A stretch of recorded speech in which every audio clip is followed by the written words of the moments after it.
कैसे नाज़रीन कराम, सलीम अख्तर हाज़िर खिदमत और आपकी खिदमत में सलाम। लो भाई, कभी इसने इसको लताड़ा होता है, कभी इसने इसको पिछाड़ा होता है। एक दिन इसने इस पर धाड़ा होता है, जब दूसरा दिहाड़ा होता है इसने इस पर मुंह फाड़ा होता है। ये चेला है, चपाटा है, चमचा है, कड़चा है, टऊट है, मालचिया है, पालचिया है, इसका रोज का यही पहाड़ा होता है। इसके लिए ये लौंडा लपाड़ा होता है, इसके लिए ये लौंडा लपाड़ा होता है। डिजिटल मीडिया पर ये दोनों नाजरीन को अपनी तरफ बुलाते हैं, उन्हें यकीन दिलाते हैं। इसका कहना है मेरा अपना कबूतर है जिसने सबसे पहले अंदर की खबर को ताड़ा होता है, यानी कि मेरी अपनी भैंस होती है, अपना बाड़ा होता है, इसलिए मेरा दूध ज्यादा गाढ़ा होता है। मगर बकौल इसके ये खुद किसी का कबूतर है, किसी के बाड़े की भैंस है, जिसका 2 वक्त का भाड़ा होता है। बकौल इसके ये अपने आका का इकबाल बुलंद करने के लिए सहाफत की लाश पर चढ़ के ठुमके लगाता है, अपने आका का जी बहलाता है, अपने घर का चूल्हा जलाने के लिए सहाफत की चिता जलाता है। बकौल इसके ये बारीक वारदात डाल के लोगों की आंखों में धूल झोंक कर लोगों को पटवारी बनाता है। बंद गली में खड़े हुए लोगों को, मसाइल की दलदल में गले तक गड़े हुए लोगों को रोज खुशखबरियां सुनाता है, यानी गरीब के पेट पर भूख की लगी हुई आग पर खुशखबरियों का पेट्रोल छिड़क कर उसे मजीद भड़काता है। अभी वो खुशखबरी, वो कामयाबी जो ऊपर के चंद लोगों के लिए होती है, एक मखसूस टोले के लिए होती है। वो खुशखबरियां, वो कामयाबियां मसाइल की दलदल में गले तक गड़े हुए लोगों को, बदबूदार ताफून ज़्यादा मच्छर कॉलोनियों में पड़े हुए लोगों को, गैस बिजली पेट्रोल से सड़े हुए लोगों को, घी तेल आटे चीनी की महंगाई के हत्थे चिड़े हुए लोगों को, अपनी जिंदगी से उकताए पड़े हुए लोगों को ये रोज खुशखबरियां सुनाता है और एक टोले की कामयाबियों को पाकिस्तान की कामयाबियां बताता है। अब आते हैं इधर, बकौल इनका इल्जाम है कि इनकी हुकूमत नहीं है, इनका अपना वजीर आजम नहीं है, इसलिए ये पाकिस्तान की कामयाबियों पर बाल नोचते हैं। पीटीआई के ये लौंडे लपाड़े पाकिस्तान की कामयाबियों पर सड़े पड़े हैं और ये पीटीआई के लौंडे लपाड़े इस वक्त इंडिया और इसराइल की लाइन में खड़े हैं। जी हाँ, ऐसा ही कुछ बोला है, सुन लीजिए। 3 लोगों को तकलीफ है, एक लौंडे लपाड़ों को, एक भारत को और एक इसराइल को।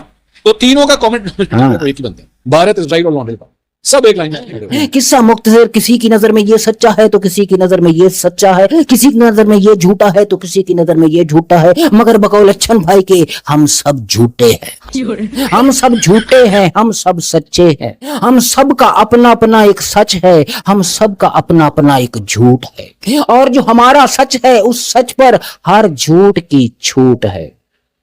आगे बढ़ते हैं। ये भाई साहब सुनिए, ये पीटीआई के चेयरमैन हैं। हाँ जी, ये सुनिए जरा, इनकी गुफ्तगू सुनिए क्या फिर भी हमसे गिला है कि वफादार नहीं, हम वफादार नहीं, तुम ही तो दिलदार। शायरी से लुत्फ अंदोज हो रहे हैं, ये ठंडे पार्लियामेंट हाउस में शायरी से लुत्फ अंदोज हो रहे हैं।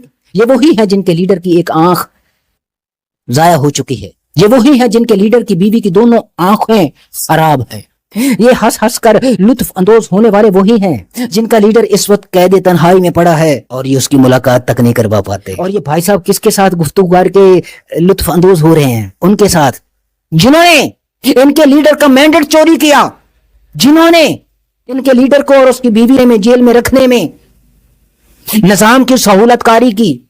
सामने बैठा जो स्पीकर है उनके साथ कितने खुश हैं ना, ये बड़े खुश हैं, बड़े खुश हैं, ये चाहते हैं इनका लीडर अंदर रहे। वो जिस दिन बाहर आ गया, आप बताएं कि ये जो चेयरमैन है ये कहीं आपको नजर आएगा?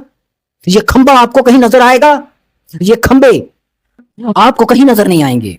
लिहाजा ये चाहते हैं कि इनका लीडर जो है ना वो अंदर ही रहे, हमेशा हमेशा अंदर रहे। तो भाई मैं एक और बात बताऊं, आगे बढ़ के थोड़ा आगे बढ़ते हैं और आपको एक और बात बताऊं। सच में बोलिए भाई बहनों जी, बार बार खबरें चल रही हैं, बार बार ये हुकूमत की जाने, हुकूमत का मुश्किल में फंसने, बार बार ये खबरें आ रही हैं कि हुकूमत मुश्किल में है, जुलाई में हुकूमत जा रही है, 2026 से अंदर ही हुकूमत जा रही है भाई में। हाँ, हर जगह ये खबरें फैली हुई हैं।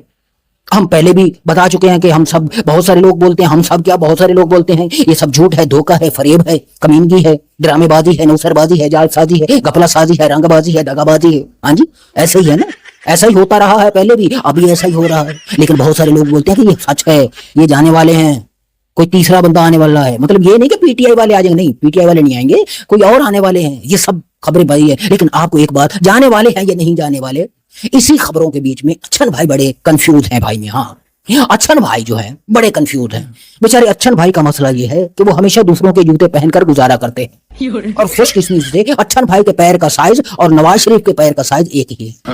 لہذا جب بھی نون لیگ کی حکومت کے جانے کی خبریں آتی ہیں, نواز شریف پر کوئی مشکل وقت آتا ہے, اچھن بھائی کراچی سے جاتی عمرہ کی طرف نکل لیتے ہیں اور میاں صاحب کے گھر کے گرد منڈلانے لگتے ہیں کہ بس ابھی بھاگے گا جوتے چھوڑ کے. تو صدیوں کے لیے بھائی بہنوں, دوسری طرف پوری دنیا کے اندر جو زلزلے آ رہے ہیں بھائی میں, اللہ بچائے زلزلوں سے. بہت بڑی تباہی ہو رہی ہے وینزویلا میں اور ادھر ادھر بہت بڑی تباہی ہو رہی ہے. یہ تو قدرت کی طرف آئے ہیں, ان کو کون روک سکتا ہے. لیکن جو زلزلے نزا کے معصوم بچوں پر, نہتی عورتوں پر, نہتے لوگوں پر آئے تھے, ان زلزلوں کو تو روکا جا سکتا تھا. اس پوری دنیا نے وہ زلزلے نہیں روکے, اور یہ جو زلزلے آ رہے ہیں یہ پوری دنیا مل کر بھی نہیں روک سکتی. پوری دنیا مل کر بھی نہیں روک سکتی بھائی میاں.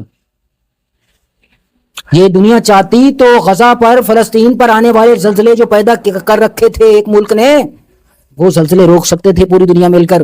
یہ پوری دنیا تماشبینوں کی طرح دیکھتی رہی ان زلزلوں کو. ان زلزلوں کے نیچے, ان ملبوں کے نیچے معصوم بچے چلاتے رہے, کراہتے رہے, بلکتے رہے, سسکتے رہے, بھوک سے بلکتے رہے, پانی سے. پوری دنیا ان کو دیکھتی رہی بھائی میاں, ان سب کو بچا سکتی تھی. مگر اب یہ جو زلزلے آ رہے ہیں اس کی تو پیشن گوئی بھی نہیں کی جا سکتی کہ زلزلہ آنے والا ہے یا نہیں. اس کو روکنا تو دور کی بات ہے, مگر اللہ رب العزت سب پر رحم کرے, اللہ رب العزت کرم کرے, اللہ رب العزت ایسے زلزلوں سے پوری دنیا کو بچائے. خدا ہم سب کا حامی و ناصر ہو. پاکستان زندہ باد.